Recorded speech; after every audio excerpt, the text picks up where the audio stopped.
Guys welcome back to my channel. तो दोस्तों ये लास्ट पार्ट है मैटर इन अवर सराउंडिंग का। हम पहले ही 3 पार्ट पढ़ चुके हैं और अगर आपने वो वीडियोस नहीं देखी है तो आपको प्लेलिस्ट में मिल जाएगी वो वीडियोस, आप वहाँ से देख लेना। मैं डिस्क्रिप्शन बॉक्स में लिंक भी दे दूंगा, आप वहाँ से भी देख सकते हो। तो दोस्तों जो हमने लास्ट पार्ट में पढ़ा था वो कहाँ तक पढ़ा था, इवेपोरेशन तक पढ़ चुके हैं हम। और आज हमें जो पढ़ना है वो इवेपोरेशन से आगे पढ़ना है। तो आज जो हमें पॉइंट पढ़ना था वो कौन सा पॉइंट पढ़ना है, 28 पॉइंट पढ़ना है। हम पहले ही 27 तक पढ़ चुके हैं। तो जो 28 पॉइंट जो है वो क्या बोल रहा है, इवेपोरेशन कॉजेज कूलिंग। ये बहुत ही ज़्यादा इंपॉर्टेंट है कि इवेपोरेशन जब भी होएगा तो वहाँ पे क्या होएगा, कूलिंग इफेक्ट होएगा। अब इसका मतलब क्या है आप समझ सकते हो। इवेपोरेशन का पहले मतलब क्या होता है, आप पहले ये समझो। इवेपोरेशन का मतलब क्या था कि अपने बॉइलिंग पॉइंट से नीचे वाले टेम्परेचर पे अगर लिक्विड गैस में कन्वर्ट हो जाएगा तब हम उसे क्या बोलेंगे, इवेपोरेशन बोलेंगे। अब डिटेल में समझना चाहते हो तो आप थर्ड पार्ट देख लेना, वहाँ पे मैंने इवेपोरेशन को डिटेल में समझा रखा है। तो यहाँ पे जो पॉइंट लिख रखा है वो क्या लिख रखा है, इवेपोरेशन कॉजेज कूलिंग। मतलब जब भी इवेपोरेशन होएगा तो वहाँ पे कैसा इफेक्ट आएगा, ठंडा सा इफेक्ट आएगा, कूलिंग इफेक्ट आएगा। आप इसको एग्जाम्पल से समझ सकते हो। जैसे अगर मान लिया कभी आपने हाथ में पेट्रोल लिया, ठीक है, तो जो पेट्रोल है वो क्या हो जाता है, इवेपोरेट हो जाता है। और वहाँ पे जो आपका हाथ का जो पाम है वो कैसा इफेक्ट होने लग जाता है, वहाँ पे ठंडा फील होने लग जाता है। तो देखो आप वहाँ पे क्या हुआ, जो पेट्रोल है वो इवेपोरेट हो गया और आपका जो हाथ का जो पाम है वो कैसा इफेक्ट फील कर रहा है, ठंडा इफेक्ट फील कर रहा है। अब आप इसे समझो ऐसा होता क्यों है। ठीक है, तो देखो ऐसा इसलिए होता है क्योंकि देखो इवेपोरेशन का मतलब होता है अपने बॉइलिंग पॉइंट से नीचे वाले टेम्परेचर पे लिक्विड का गैस में कन्वर्ट होना। तो आप समझो इसे, मान लिया आपके हाथ में कोई लिक्विड है, जैसे मान लिया आपके हाथ में ईथर है या फिर मान लिया आपके हाथ में क्या है, पेट्रोल ही है, ठीक है, अल्कोहल है या ईथर या फिर कोई पेट्रोल मान लिया, आपने कोई लिक्विड मान लिया। अब ये लिक्विड जो है अगर ये इवेपोरेट हो रहा होगा तो इवेपोरेट का मतलब क्या है, ये अपने बॉइलिंग पॉइंट से नीचे वाले टेम्परेचर पे गैस में कन्वर्ट हो जाएगा। मतलब आपके हाथ में जो लिक्विड पड़ा हुआ है, ईथर या फिर अल्कोहल या फिर पेट्रोल, वो किस में कन्वर्ट हो जाएगा, गैस में कन्वर्ट हो जाएगा। देखते ही देखते वो सारा खत्म हो जाएगा।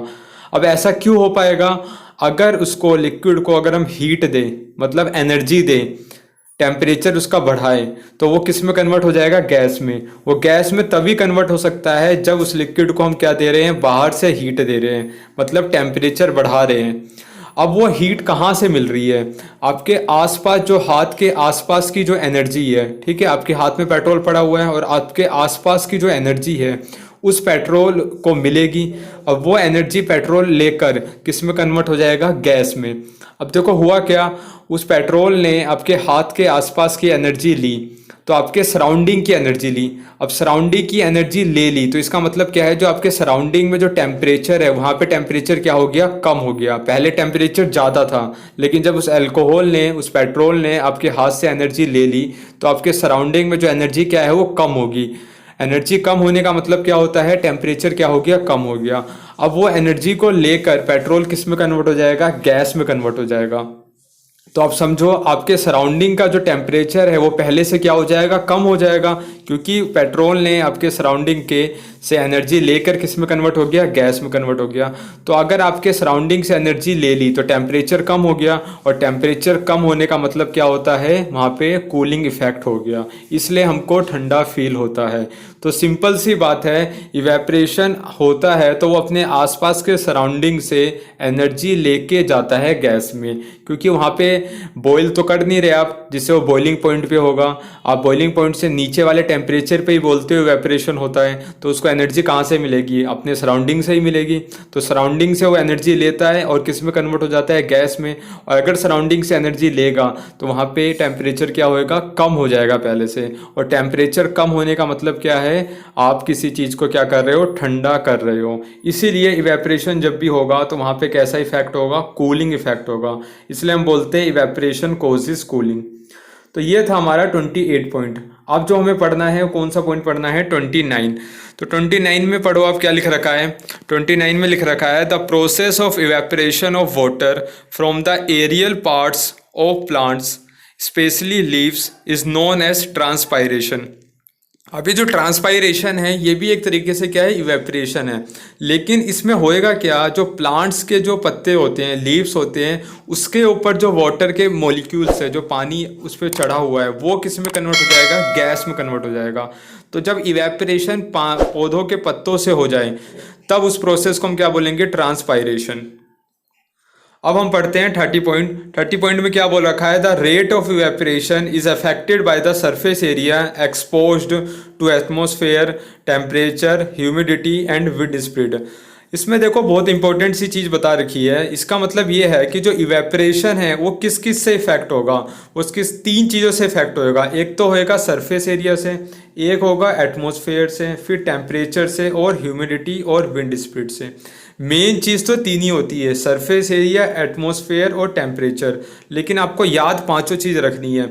क्या क्या है, सरफेस एरिया है, एटमॉस्फेयर है, टेम्परेचर है, ह्यूमिडिटी जिसे मॉइस्चर भी बोलते हैं हम, और विंड स्पीड, हवा की क्या स्पीड है। इन पांचों के चेंज होने से जो इवेपरेशन का जो रेट है, मतलब जो इवेपरेशन की जो स्पीड है, किस स्पीड से इवेपरेशन हो रहा है कहीं से, वो क्या होएगा, चेंज हो जाएगा। आप इसको समझ सकते हो, जैसे मान लिया आपके पास एक छोटा सा समुद्र है, ठीक है, आपके पास मान लिया एक इतना सा समुद्र है और एक आपके पास इतना बड़ा समुद्र है। अब यहाँ पे क्या हो रहा है, मैंने बोल दिया ये जो फर्स्ट वाला है यहाँ पे भी इवेपरेशन हो रहा है, और ये मैंने बोला सेकंड वाला यहाँ पे भी इवेपरेशन हो रहा है। अब फर्स्ट वाले में जो पानी रखा होगा ये ऊपर जा रहा होगा, इवेपरेशन का मतलब है लिक्विड किस में जा रहा होगा, गैस में जा रहा होगा, अपने बॉइलिंग पॉइंट से नीचे वाले टेम्परेचर पे। और ये हमेशा होता रहता है, ये कॉन्टीन्यूस प्रोसेस है, मैंने आपको पहले ही समझा रखा है ये। तो यहाँ पे देखो फर्स्ट वाले नदी में भी पानी अंदर से ऊपर जा रहा है, और सेकंड वाले नदी में भी पानी नीचे से ऊपर जा रहा है। अब मेरे को ये बताओ कि किस में, फर्स्ट और सेकंड में से पानी किस में से जल्दी जा रहा होगा ऊपर, फर्स्ट में से जा रहा होगा या सेकंड में से जा रहा होगा। तो आप बोलोगे सेकंड में से। क्यों? क्योंकि सेकंड वाला जो है वो बड़ी सी नदी है, तो उसमें ज़्यादा पानी है, उसका सरफेस एरिया ज़्यादा है, और अगर सरफेस एरिया ज़्यादा है तो इवेपरेशन जो है वो इस पहले वाले से क्या होगा, तेज हो रहा होगा। मतलब स्पीड, मतलब रेट इवेपरेशन की क्या होगी, फर्स्ट से सेकंड में ज़्यादा होगी। तो हम बोलते हैं जो इवेपरेशन है वो सरफेस एरिया के साथ क्या होता है, बढ़ता है। सरफेस एरिया जितना ज़्यादा होगा उतना ही ज़्यादा क्या होगा, इवेपरेशन होएगा। सरफेस एरिया अगर कम होगा तो इवेपरेशन क्या होएगा, कम होगा। मतलब इवेपरेशन जो है वो डायरेक्टली प्रोपोर्शनल है किसके, सरफेस एरिया के। फर्स्ट वाले केस में छोटी नदी थी, मतलब सरफेस एरिया कम था, इसीलिए जो इवेपरेशन था वो क्या था, धीरे था। लेकिन सेकंड वाले केस में जो नदी है वो बड़ी है, तो speed of evaporation, surface area ज़्यादा होने की वजह से जो रेट ऑफ इवेपरेशन है वो पहले वाले से क्या है, ज़्यादा है। तो यही मेन पॉइंट है सरफेस एरिया का। अब दूसरी चीज़ क्या है, टेम्परेचर बढ़ाने से बताओ इवेपरेशन बढ़ेगा या घटेगा।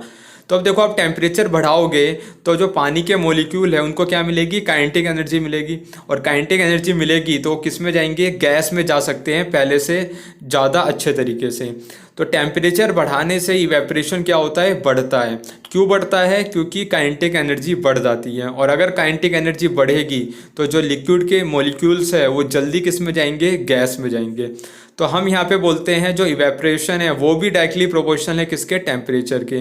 सरफेस एरिया के भी डायरेक्टली प्रोपोर्शनल और टेम्परेचर के भी डायरेक्टली प्रोपोर्शनल है। तो अगर हम सरफेस एरिया बढ़ाएंगे तो इवेपरेशन बढ़ेगा, अगर हम सरफेस एरिया कम करेंगे तो इवेपरेशन कम होएगा, अगर हम टेम्परेचर बढ़ाएंगे तो इवेपरेशन बढ़ेगा, और अगर हम टेम्परेचर को कम करेंगे तो इवेपरेशन क्या होएगा, कम होएगा। अब जो हमें पढ़ना है कौन सा पढ़ना है, 31 पॉइंट। 31 पॉइंट में क्या बोल रखा है, since evaporation is a surface phenomena therefore it increases with an increase in surface area. यहाँ पे वही चीज़ बोल रखी है कि सरफेस एरिया बढ़ाने से इवेपरेशन क्या होता है, बढ़ता है, जो मैंने आपको पहले ही समझा दिया था कि सरफेस एरिया अगर आप बढ़ाओगे तो इवेपरेशन बढ़ेगा, और अगर आप सरफेस एरिया कम करोगे तो इवेपरेशन क्या होगा, कम होएगा। देख लेते हैं 32 पॉइंट। 32 पॉइंट में क्या बोल रखा है, evaporation increases with an increase in temperature. मतलब मैंने आपको पहले ही समझाया था, सरफेस एरिया बढ़ाने से इवेपरेशन बढ़ेगा और टेम्परेचर बढ़ाने से भी इवेपरेशन बढ़ेगा। तो वही समझा रखा है कि इवेपरेशन बढ़ता है टेम्परेचर बढ़ाने से, क्योंकि काइनेटिक एनर्जी बढ़ जाती है लिक्विड की, तो गैस में इजीली कन्वर्ट हो सकती हैं। तो 32 पॉइंट में वही बोल रखा था। अब 33 पॉइंट देखते हैं। 33 पॉइंट में क्या बोल रखा है, evaporation decreases with an increase in humidity. मतलब क्या है यहाँ पे, अगर मॉइस्चर बढ़ेगा तो इवेपोरेशन क्या होएगा, कम होएगा। मतलब इवेपोरेशन और मॉइस्चर आपस में क्या है, इन्वर्सली प्रोपोर्शनल है। अगर ह्यूमिडिटी बढ़ी तो इवेपोरेशन कम होगा, और अगर ह्यूमिडिटी कम हुई तो इवेपोरेशन क्या होएगा, बढ़ेगा। तो 33 पॉइंट में यही बोल रखा है। 34 में क्या बोल रखा है, 34 में बोल रखा है evaporation increases with the increase in wind speed. हवा अगर तेज होएगी तो इवेपोरेशन का प्रोसेस भी क्या होएगा, तेज होएगा, क्योंकि स्पीड क्या होएगी, पहले से बढ़ जाएगी। तो इसलिए हम बोलते हैं विंड स्पीड अगर बढ़ेगी तो इवेपोरेशन का जो प्रोसेस है वो भी क्या होएगा, तेज होगा पहले से। मतलब विंड स्पीड और इवेपोरेशन क्या है, आपस में डायरेक्टली प्रोपोर्शनल है।